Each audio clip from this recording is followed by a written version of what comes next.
Lastly, let's wrap up here on consumption before we do move on to the next step. Just want to make sure that you got the finer points here. Define equals influence. If you don't define it, it's hard to use it. If you don't define it in your mind, then you can't leverage it. So even if this doesn't make it into your marketing, it's important for you to understand these use cases because it will create a better product, which will in turn be a better win for you and for your customer. It's also customer focus. It puts the content in the right perspective. Nobody should create content independent of the customer, but yet everybody does it every single damn day. So we actually now take it and go through the customer, through the eyes of the customer.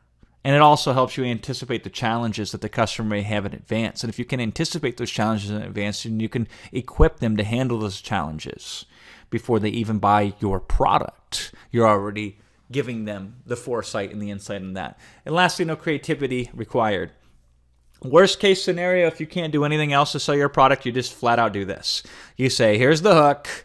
And now that I got the solution for you, here are the 3 scenarios you're most likely to encounter when you utilize what I have available to you today. Scenario 1, 2, and 3. Okay, now that you understand that, you can see why it's good for you in any of these scenarios. Here's where you go to buy.